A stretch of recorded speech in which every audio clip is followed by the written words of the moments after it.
Hello, lovely friend. I am Dr. Mary Barson. And I'm Dr. Lucy Burns. We are doctors and weight management and metabolic health experts. and this is the Real Health and Weight Loss Podcast. Good morning, lovely friend. How are you this morning? It's Dr. Lucy here. I am without my gorgeous colleague, Dr. Mary, but again, I have a spectacular guest who you are going to love. She has the best real life story. And I'm super happy to chat with her. Her name is Sonia Lovell, and she has her own podcast, which is called Dear Menopause. How cute is that name? So appropriate. So she is a podcaster. She's an ambassador for menopause. Advocacy is her absolute middle name. And she's also the ambassador for a fabulous charity called Menopause and Cancer. So many things to talk about today. Sonia, welcome. Thank you, Lucy. It is wonderful to be here. I'm so excited to chat with you today. Oh, I know. Well, you straddle so many kind of spheres that our audience are listening to, are looking for, are watching. So I think that this is going to be a fantastic chat today. First of all, I thought, though, we might talk about why did you start a podcast? Oh, that's always such a great question, but not what I expected up front. You know what? It's really funny. I do get asked that a lot. And for me, it was such a no-brainer, but obviously it's not something that everybody either has the expertise or the confidence to do, or the network. You know, every episode of my podcast is an interview. I decided very, very early on that I was not going to be the expert. I know I'm not the expert. I am a conduit to information and education and sharing lived experience stories so that others can learn. But to do that, I need to bring in other people to be the experts. But why I decided to start a podcast, I'd actually dabbled in podcasting before podcasting was really a thing. Like a long time ago, a girlfriend and I had a podcast which we called Collective Conversations. And again, it was her and I, we recorded it on our iPhones, and the kitchen table, like the sound quality must have been terrible. I think we did like maybe 10 episodes and that was it. We both had different businesses. But anyway, it was fun. And I remember that it was fun. And I remember that I loved hearing from other people that were listening to it. So about 3 years ago, when I really decided to step up and use my voice so much louder in this women's health, particularly menopause space, I knew straight away that a podcast was going to be a vehicle for me that would allow me to deliver education, awareness, support, but also share those lived experience stories in a way that was free. It was easily accessible for anybody. Literally, it's on your phone, you pop it in your pocket and you go off for a walk, and there I am, the same way that your listeners will do with you. And I love being able to deliver that information for free. I love making it easily accessible. So yeah, and I love podcasting. I love talking. There's a hilarious story that I share sometimes, which was that in all of my primary school reports, the consistent theme was Sonia talks too much. And boy, has that paid off. I love that. And you're right. I mean, it is. Podcasting is easy. People can listen on a walk or in cars or wherever. So, yeah, I think it's fabulous. So, Dear Menopause, what a great name and great topics. But I'm also interested in your menopause journey. So I guess there's two things, your personal menopause journey, and then secondly, how you became to be an advocate in the space. Yeah, cool. So answering your first question, my personal experience was not the normal experience. So I was diagnosed with breast cancer when I was 47. I found a lump in my breast in the shower one day, always had done self-checks, just for some reason was something that was ingrained in my habits. And every month I checked my breasts, and over a course of a couple of months, I noticed a lump had started to appear. Listeners, check your breasts on a regular basis. Very important. So yeah, that was when I was 47. I was peak fitness. I was peak happiness. I was living my absolute best life. My boys had got to an age where they were super independent. They were in high school. I was running a business. I don't know, everything was really, really good until I found that little almond-shaped lump in my breast. And as a result of my treatment for my cancer, I became very unwell, obviously. And I was also forced into an induced menopause. And that was as a result of my chemotherapy. And it took me a good 2 to 3 years to heal physically and emotionally from, my 9 months of active treatment. But wrapped up in all of that was the symptoms that I was experiencing that were from the menopause. And for anybody that's listening that doesn't understand the difference between an induced menopause or a surgically induced menopause versus a natural menopause, it happens immediately. It's like literally overnight. You go from having normal hormone levels to zilch.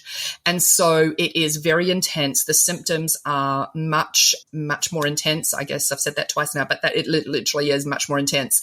So the symptoms are more intense. You tend to get a whole bunch of symptoms all at once, as opposed to that more spread out perimenopause experience. And you're also dealing with the trauma and grief of a cancer diagnosis. So it takes a long time to unravel and unpick what's causing what. So by the time that I worked out, I'd kind of healed from the treatment that I was having, done some psychological counseling around the trauma, had some energetic healing as well, which was hugely helpful. I was kind of left with, these symptoms and ongoing sadness. I was had significant impacts on my mood. I was either biting everybody's heads off or I was, in the fetal position on the floor crying. And it became evident that those were the menopause symptoms. So then I started to try and talk to my oncologists and my different specialists, because one of the wonderful things about these experiences, you end up with this huge team of medical support, but none of them were able to support me. None of them would have a conversation with me about how I could manage these symptoms outside of being put on an antidepressant. And they don't put you on the antidepressant because you have depression. They put you on the antidepressant because there is evidence to show that it helps with hot flushes. But hot flushes, and I was having debilitating night sweats, were only one corner of what I was actually experiencing. And so that really grated against me, the use of a medication that A, was for something I wasn't experiencing, B, was only, putting a Band-Aid on a part of what I was struggling with.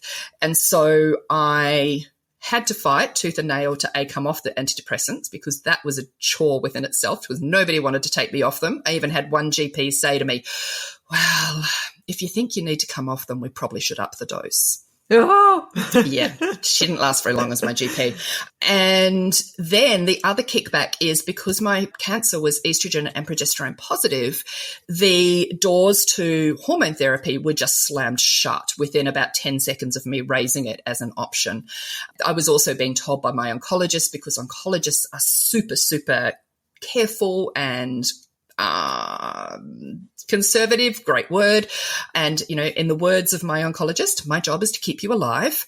They wouldn't even allow me to consider, and I hate saying allow me, but that is very much how it felt, to consider using any alternative therapies either, because there's all these implications on their impacts on estrogen and in your body in particular. So I was left in this absolute mess. Like, I was really quite broken. So I dived headfirst into doing as much research as I could. I'm been a researcher all my life in terms of, as a hobby, if you like.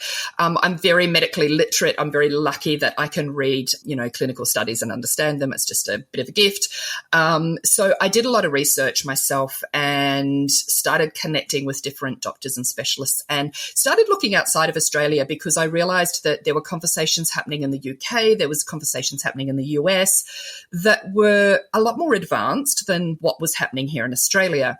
So I started paying attention to people like Dr. Louise Newson in the UK. A little while later, Dr. Corinne Men came onto my radar, who was an OBGYN in the US, who is herself a breast cancer survivor. And through them, I realized that Australia was behind the ball, but I knew that Australia would also catch up at some point in time. I kind of describe it as like, I could see this wave that they were all riding, and it was kind of heading towards Australia. And I was like, well, you know what? I want to be on that wave with them, because there is an opportunity to make a difference here so that other people don't have to experience what I experienced. So that kind of wraps up my experience through menopause, and also, what led me to become an advocate, I guess, as well. I guess I answered both of those in the same way. So can I just go back a couple of steps with your menopause symptoms? So and again, you may not have even necessarily realized they were kind of menopause straight away. And I think this is one of the things that I certainly didn't know and feel mortified now about the fact that I didn't know this, but that menopause is way more than hot flushes. So what were your symptoms that you had with this? Really good question. So I had debilitating night sweats. Yeah. I had horrendous hot flushes during the day, triggered by things I was able to work out, like alcohol was a huge trigger for me. I don't drink alcohol anymore for that reason, and also the fact that it reduces my risk of recurrence. So that was a bit of a no-brainer decision to make. Cognitive function was significantly impaired. I lost words, which, listening to me talk now, you can't imagine what it was like for me to not be able to get through probably every third or fourth sentence without losing 2 or 3 words along the way. And when I say losing words, I knew what I wanted to say, but the word wouldn't come out of my mouth. And I'd have to describe things. So an example is I'd be sitting at a dinner table and I'd say, can someone pass me the fork? But I couldn't remember the word for fork. And so I'd be going, can someone pass me the piece of cutlery that's got the prongs? And they'd look at me and go, the fork? And I'm like, yeah, that's what I did, the fork. And that for me was really confronting. Someone that's a natural communicator, to not be able to name simple words was hard. I went and had a conversation with a GP about it, and a different GP to the antidepressant one, because I'd moved on by then. And I had just this awful experience because she said to me, oof, that's a bit of a worry. We're going to have to keep an eye on that. And I have a history of Alzheimer's in my family. My grandmother had passed, and I was with, awful death as a result of Alzheimer's and, diminishing cognitive function. And that terrified me, the thought that, there was no mention of, look, you've also got this, this, and this. Let's look at the big picture here. It was this one thing that she targeted in on, and she made me feel like, and I remember thinking, am I allowed to swear on your podcast? Yeah. Oh, good. I remember thinking, oh, fuck, I have just survived cancer and now I've got early onset of dementia. Yeah, so that was another kind of really confronting moment that I had. So cognitive function was really, really significantly. The moods, like I mentioned, I was up and down and all over the place. Weight gain. But you know what? My weight gain was also very related, I think, to aromatase inhibitors that I was taking, the trauma and everything else that goes with that. So that's, yes, I definitely had weight gain. Was one caused by the other? Who knows? I had joint pain. I had horrendous joint pain at one point, and I couldn't sleep. I was so tired. I was so fatigued. My sleep was absolutely appalling. But, it's one of those things where when you consider everything else that was going on, there's no surprise that my sleep was so badly impacted. Yeah. And I think it's tricky, isn't it? Because people will go, oh, well, of course you sleep because, you've just had cancer. So, you must be stressed and, your whole life's changed and your work's different and all of that stuff. So there's things that people can kind of explain. But when you put the picture together now, all the bits, the menopause puzzle becomes complete rather than looking at them as individual bits. Yeah, and what's a real shame is, I'll just go off that thread for a little minute. What's a real shame is, and this is something I'm hoping to address at some point in time, is that in the multidisciplinary teams that you have as a cancer patient, there is nobody in that team that is looking after the patient and their menopause experience. So they know that they've put you into menopause. Okay, my oncologist said to me right up front, our first meeting, given your closeness in age to the average age of menopause, I was 47, average age is 51, it's pretty likely that you're going to go into menopause after your first chemo session. And I was like, okay, because to me at that point in time, I thought that just meant my period stopped. And I went, okay, cool. Thanks for telling me. Yeah, no worries, yes. Going back to what you said, if there was somebody on that team, whether it's the breast care nurse or your nurse that had more specific menopause training as well that could actually take that bigger picture. Like your oncologist is great at, as he said, keeping you alive. Your surgeon's great at making sure the tumors are gone. You know, your radiology oncologist is great at getting in and tidying everything up after everyone else has had their go. But there's no one at all that is taking care of the patient when it comes to her experience with an induced menopause. Yes. And I think like you just said, that they know it's happening. And I'm sure that there are plenty of women or some women out there who happens and maybe they don't get very many symptoms and they just cruise through and a bit like you. They go, oh, okay, no worries. And then there's the other people who have horrendous symptoms, but it's sort of just told to suck it up because your alternative is, death by cancer. Yeah, that is exactly what happens. And, I am an ambassador now for the amazing Menopause and Cancer charity that was founded in the UK by Danny Binnington. So it's the global charity for menopause as a result of cancer. There's a huge online community that Danny has, facilitated as a part of that. And the most common phrasing in there is menopause after cancer is harder to navigate than the cancer treatment. Gosh, that's brutal, isn't it? It really is. And, there is this huge, community of women, and it's not just breast cancer. There's 5 gynecological cancers that can also cause menopause after cancer. There's blood cancers can create menopause as a result of cancer. There is this significant cohort that are being diagnosed with cancer, that are then being treated for cancer, experiencing menopause as a result, and they're not being cared for after their experience with their medical teams is done, and it's not good enough. Yeah, absolutely. So tell me then, what happened to you after you sort of realised that, right, I've got these terrible symptoms. My life's really crap at the moment. No doctor seems to be listening to me. What am I going to do? So what was the next step? So what I did do is, as I mentioned earlier, I went looking outside of Australia for information and research and what was happening to the women in the other countries where the conversation was actually being a little bit more advanced than what we were having here. And that was when I came across Dr. Louise Newson, and I was lucky enough. Louise is now someone that I consider a friend. I've interviewed her twice on my podcast. I've facilitated panel discussions when she's been here in Sydney for different events. But I learned so much from her, and she, through her, introduced me to a US-based doctor called Avram Blooming.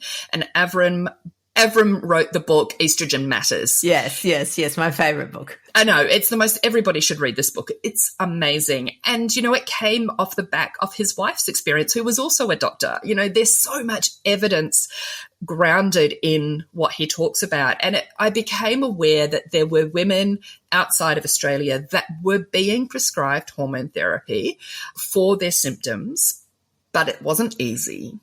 They had to advocate for themselves. They had to become a bit pushy and be that squeaky wheel that doesn't accept no as an answer. And I had to work out how to do that in Australia. And for myself to start with, that was, okay, I did all my research. I had conversations with Dr. Corinne Menn. I had conversations with Dr. Louise Newson. I read Dr. Avram Blooming's book. I'm connected with Danny, who's the founder of the Menopause and Cancer charity, and we had conversations, and I knew enough to know that for me, and this is a very nuanced conversation, for every single person it's going to be different, but for me, my quality of life was a higher importance for me than my fear of recurrence. And for me, somebody who is very smart and had done all my research, I felt that I deserved a patient-centered conversation with a doctor that would say, okay, you have all the facts, you have all the evidence, you're making this decision, I will support you. And I was able to find a GP in Australia. It took me a long time. It took me a lot of no's from other GPs. It took a lot of closed doors, a lot of tears from me, not them, from me. Yeah. Until I found a GP who I actually found through Louise, who's my GP, who has also become a really good friend, And she was the one that would sit down and have that exact conversation with me. So I have been on hormone therapy now. So I'm on estrogen, progesterone, and testosterone, and I've been on that for almost 18 months now, probably. And that is what changed my life, literally changed my life. There is a story I tell, and it's funny. I tell it now quite unemotionally, but other people get quite emotional when I tell it. So I apologize if this makes anyone emotional. But I'd been on my hormone therapy for probably about 2 weeks. And I was in the kitchen cooking at home. I love cooking for my family. I love being in my kitchen cooking. And I had music playing and I was singing. I was singing along as I was cooking. And my husband walked in. He'd been out and he walked in and he just stopped still and he looked at me and he went, "You're singing." And I went, "Yeah." And he goes, "I haven't heard you sing for years, like you're singing now, like in the kitchen by yourself in your happy place." And he goes, "You sound happy." And I had this real light bulb moment that I was happy. And I thought I had been happy before, but I actually really wasn't. I was, we all are very good at wearing our masks and, we're doers, we get on and we just do. And that to me, I sent my doctor a message straight away and told her what had happened. And she's like, "You have made my day." And my life since starting the hormone therapy has just got better and better. It's just been an absolute game changer. Yeah. Amazing. I know. And I think, the patient-centric approach, we all talk, like we're all doctors will go, "Oh, no, I'm patient-centric." The patient, we're all patient-centric, except we're not.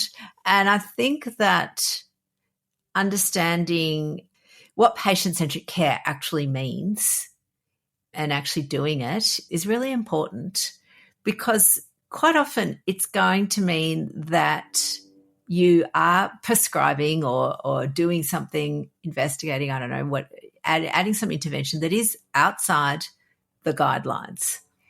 And that's where I think doctors get scared and worried, and potentially there's, I guess, a history of just paternalism that comes from medicine, but it's really around, as you said, that nuanced conversation and the doctor perhaps having the ability to decide or to discern whether the patient has all their knowledge. Have they just heard something off some wacko somewhere else and, now they're coming to you because they want this?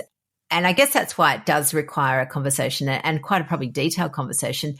But it's also then about the doctor sitting with their discomfort of helping a patient, but knowing that's not actually what, perhaps their peers would do. Yeah.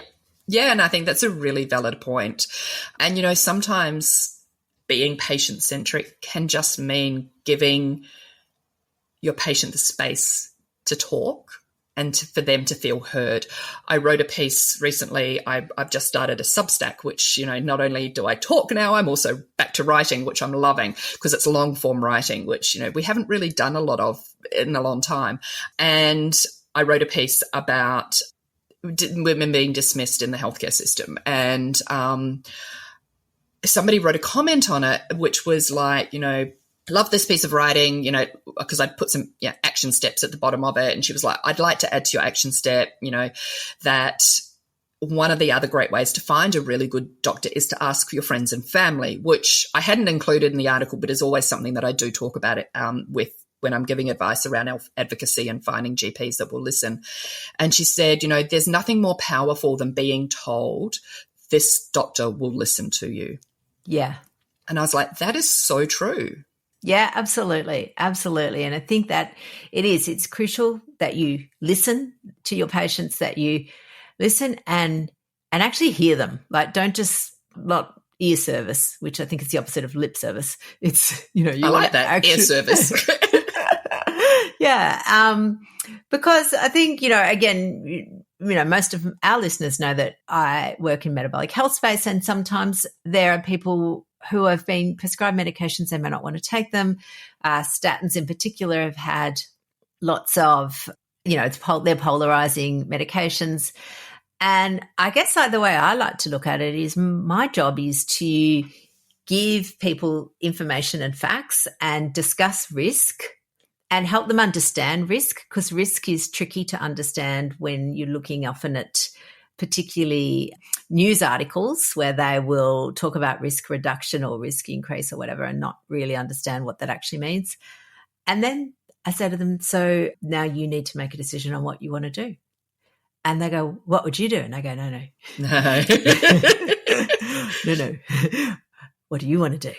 And that's where it has to be patient-centric. That's the patient-centric bit of it, isn't it?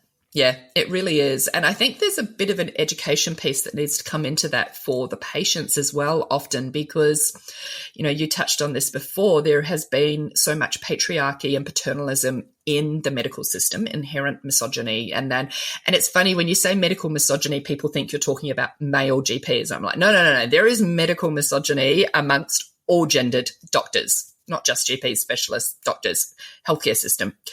But I believe that there is also, and I fell victim to this when I was having conversations, particularly with my oncologist, that there is this, we fall into a behavior of you're the expert, you're on a pedestal, I'm just this patient that needs you to save my life. And so whatever you say must be right. And I think that there is some education to be done from a self-advocacy perspective there to allow a patient to feel comfortable to question what they're being advised, particularly if anything doesn't feel right in your gut. That is the biggest tell. Our gut is our second brain. Like when something's off, your gut knows. And often we override that with our brain because we start the thinking process. But I honestly believe that most women inherently know when something doesn't feel right, when they're being either dismissed or gaslit, worst case scenario. But we have this system that we believe that this is the experts, so therefore they must be right. Yeah, absolutely.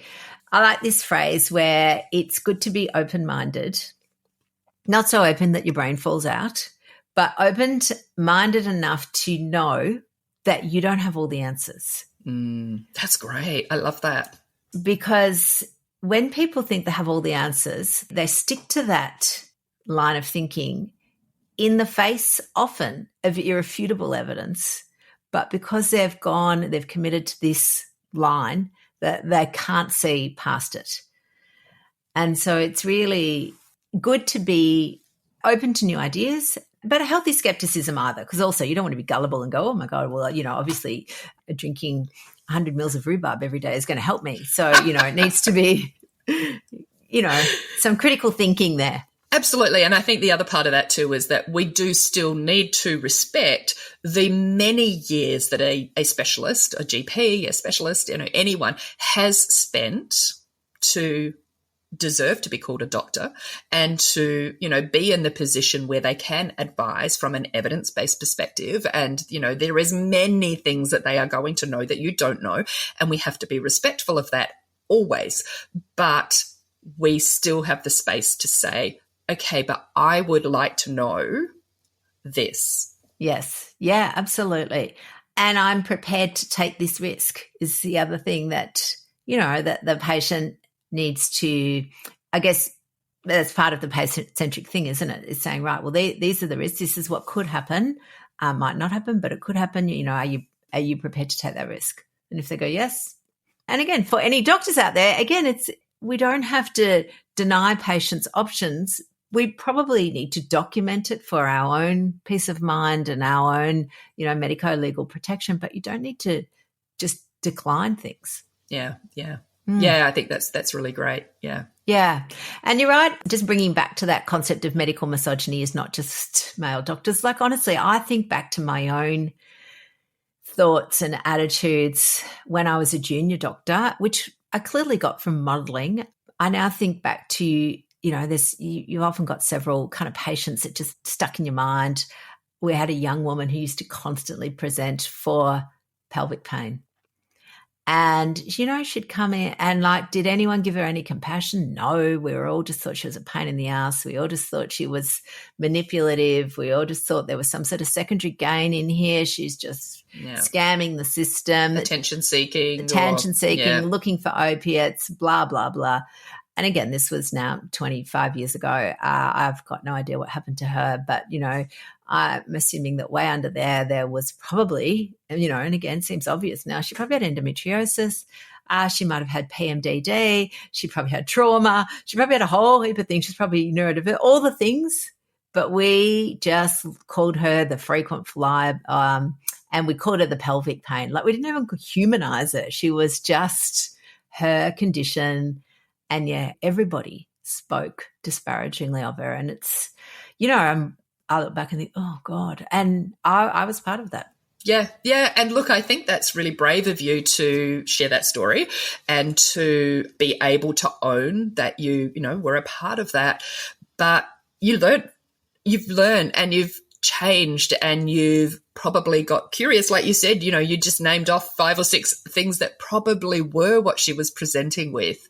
And, and that's how we learn. And that's, one of the reasons why I'm such a big advocate for sharing lived experience and sharing people's personal stories as well, because, that is how so many other people learn. And that's how clinicians learn. And, I think there's a significant lack of respect for lived experience in guideline setting. And, I attended the International Menopause Society conference. I'm sure you were probably there as well in Melbourne last year. And it really struck me how little lived experience was shared. It was all very much clinical studies. And, it's like, but what you as a GP and what so many GPs have access to is anecdotal evidence and, bucket loads of it. And that's not considered enough evidence to, come into the decision-making process around policies and, guidelines and things. And it's really frustrating as an advocate, particularly as an advocate of women's shared lived experience, that it's just not taken into account. And, getting clinical research takes years and so much money. Like, there has to be space in there in the meantime to put some weight on anecdotal lived experience. Yeah, absolutely.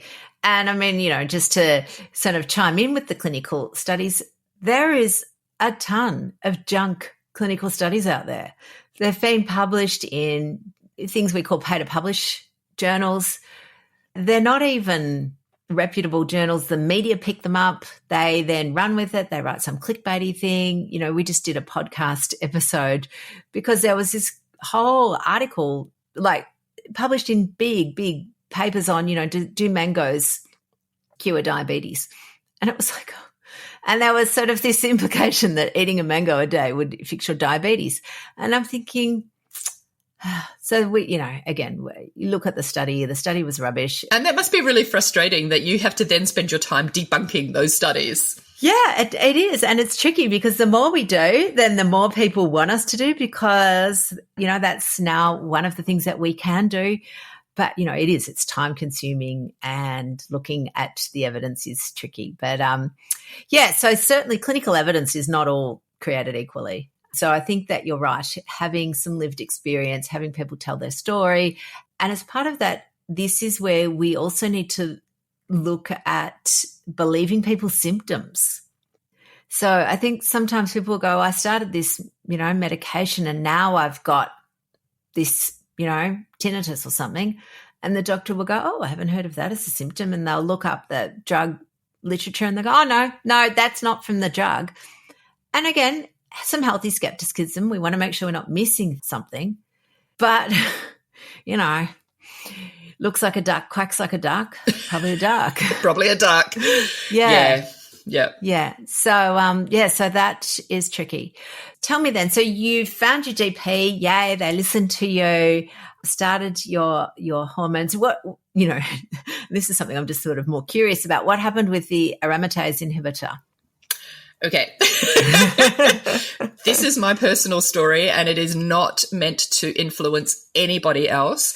So I disliked very much being on the aromatase inhibitors or the adjuvant therapy. So I started on tamoxifen, and then once my GP, oh no, sorry, not my GP, once my oncologist did my blood test to prove that I was postmenopausal, so my FSH levels were checked, and he was like, oh, cool, you're postmenopausal now, definitely. So we'll take you off the tamoxifen and we're going to put you onto letrozole, which is another estrogen suppression kind of medication.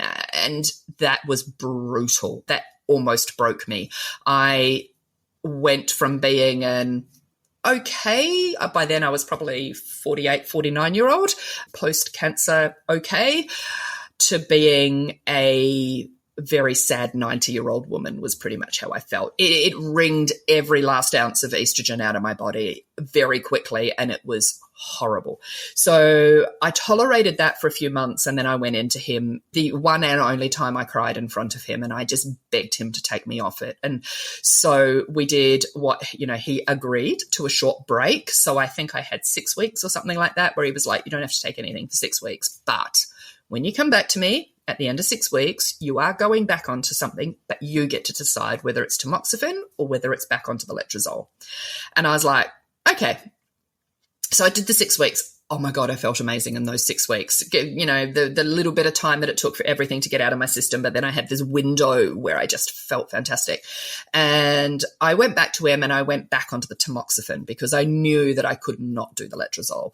So I went back onto the tamoxifen, and then so I did that. Our original verbal plan was that I would do a minimum of 5 years, but with the expectation of it probably being 10 or 8 to 10, I think was kind of his guideline at the time. And remembering this, I think it has actually changed a little bit now as well. So this was, now we're talking probably that was about 6 years ago. And I was like, okay, cool. And I'd go and see him yearly, and he'd just like, I'd tell him about all my menopause symptoms and how, kind of subpar my life was now. And he'd go, okay, well, this is year 3. And so you've only got, we'll reassess at year 5, but I really think we're going to have to do those extra years. I got to the end of year 4, no, the start of year 4, I think it was. And I just woke up one morning and just went, I'm not taking this anymore. I can't do this anymore. I don't feel well. I don't feel like myself. I don't want to feel like this anymore.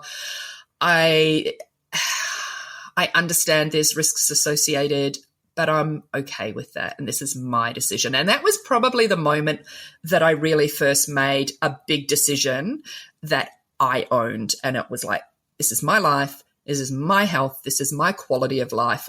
I'm deciding not to take it. And I haven't seen him since. And what's really interesting about that, though, is they've never followed up with me to find out why I haven't come back in for any more of my checkups. I've not had any, reach out. So I was probably 4 years post-diagnosis at that point. I still saw my breast surgeon regularly until I got discharged from her at the 5-year mark. And she knew. I told her that I'd stopped taking the tamoxifen. So I was still touching base with her. But I got no follow-up from the oncologist. Ah, that's amazing. It's so interesting. And look, I have heard, I've had patients whose specialists refuse to see them if they won't follow their advice. It's like, wow, that is really manipulative. Yeah. It's like, I can't look after you if you're not going to do what I tell you to do. And look, I understand that there are situations where somebody's diagnosis, risk of recurrence, prognosis is way worse than what mine was. And there are people that do need to be in that continuous care if they have something that is more life-threatening than what I had. I would never, ever suggest that somebody with a really serious made that decision. But I also have a very firm belief on all the research that I've done that I was overtreated for my breast cancer. I know now that the treatment that I'd be prescribed today, if I presented with the same diagnosis, would be actually quite different to what I was prescribed 8 years ago. So I felt comfortable enough with everything that I knew to make that decision for myself. But, and this is where everything about cancer is so nuanced and so individual to every single person that I sometimes feel, I really feel like I need to overemphasize that when I share my story, because I don't want anyone that's got a completely different diagnosis to me to think that they can go off and make the decisions that I made. Yeah. You know, and even sharing that I take hormone therapy is something that I didn't share for a long time. I've only been on it 8 months, but probably for the first 10 months or so, I didn't share that I'd made that decision because I was scared of what other people would tell me. Yeah, and I guess there's two elements to that, isn't there? One is that, people judging you and, telling you you're an idiot and what sort of person are you and why would you be so ridiculous and that. And then the second thing, which I think, which you sort of caveated there, that responsibleness is you don't want other people just following blindly in your path without taking into account their individual circumstances. And the other thing that you need to take into account, and this is something that I witnessed and it landed really heavily on me. So I have a really great friend that I've met along this journey who is another incredible patient advocate, but she's had, quite a complicated cancer experience. We're about the same age. And she really struggles with her menopause symptoms, really, really struggles. She's also got some other side effects from her cancer treatments that she struggles with as well, but her menopause just compounds all of that. And we were catching up for coffee one day, so we were sitting across a table from each other, and I did tell her that I'd started taking hormone therapy because it was shortly after I'd actually had that response from my husband and that realization of how much difference it had actually made to me. And I was kind of excited and I shared it with her and she cried and she did verbalize it as well. But I recognized that her fear of a risk of recurrence was different to my fear of a risk of recurrence. And it was most likely her fear of recurrence that was holding her back from having that conversation and getting curious about whether it could be an option for her or not, as opposed to her actual diagnosis and the nuances of her case, if you like.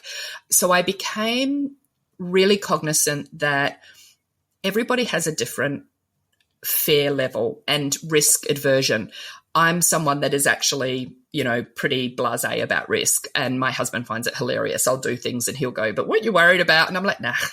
Yeah. And that does make making some of these decisions for me much easier than it does for somebody who doesn't sit in that same space. Yeah, and I guess just on that, it's probably the same with doctors. There are some doctors who are much more risk adverse, and that may be their personality, and I guess at some level we have to respect that as for them as a human. And there are other doctors that are, I guess, more comfortable with risk. And also, and sometimes I just think there's the difference between the optimist and the pessimist. I often think, I'm sure everything will be fine. That's often my thing. That's how I look at my husband is, he's the planner. He looks for all the options and tries to control all the potential outcomes. And I just always assume everything will be fine. It'll be fine. Oh, it's all right. We'll work it out. If it goes pear-shaped on the day, we'll work it out. Yeah. So I guess there is that component in there too. And that doesn't necessarily mean that your doctor's a terrible person. It just, we've got to kind of, I guess, have that level of understanding for them as a human. But it just means that perhaps you and them aren't a good fit. That's what I was going to say. And that is where the self-advocacy piece can come in. And it can just be that recognition that this is perhaps not the right doctor for you. And you have every right to then go and seek a second, third, fourth opinion. It took me probably conversations with 5 different doctors before I found my doctor, my person. And I think that that's, I have great respect for all of the others, GPs, well, almost all of them. There's a couple in there that don't. Yeah. But they come to the table with their own, like you say, their own risk aversion and their own belief system and ethics and morals and all of those things and values, all of that comes into play. But if you find yourself in front of a doctor that just is not in alignment with you, please go and seek a second opinion. You have absolutely every right to do that. Absolutely. And I think that is probably the take-home message, isn't it? That, it's horses for courses. And just because there's a clinic in your area doesn't mean that the doctor's going to be the right doctor for you. Yep. And it does become tricky when we are talking about rural and regional people, the population that do live outside of our wonderful big cities that we have here in Australia, but there is a really high percentage of women that are located in areas where they actually don't have access physically to another GP, and that can be really hard. But what I always say in that space is telehealth has become such a wonderful resource. There is some amazing options now from a telehealth perspective. And the other thing that I always share as well, which, when I learned this, I was like, that's really cool. So if you see another GP via telehealth, let's say you choose to have a GP that's more your person when it comes to talking about your menopausal care, you can still keep your family doctor and they can provide them with the notes from, so the two of them can actually communicate and keep this record of your overall health history, but you can choose to see the two of them for separate things. Absolutely. And in fact, that's exactly what our telehealth clinic does. Our tagline is collaborative care via telehealth, so that we are not siloing and you don't have to keep your treatment secret. Although it's interesting because I did have a chat with one of my patients who said to me that her doctor was away. She saw another doctor in the clinic. The other doctor starts looking through the notes and was really grilling her. Who is prescribing you this? Why are they giving you this? It was like, interesting. She shouldn't have to justify. And again, as a doctor, you can ask questions and you can ask them in a curious way and a compassionate way, not in a sort of judgmental, criticizing, how very dare you go and see somebody else way. Yeah. Yes. Lovely. This has been brilliant. I have loved every minute of this conversation. So listeners, my friends, if you want to go and have another listen to a different podcast, again, collaborative care via podcasts, I would highly recommend you head over to Dear Menopause and check it out. And if people want to, I guess, listen to you, help you, maybe because you do public speaking and advocacy, where do they find you?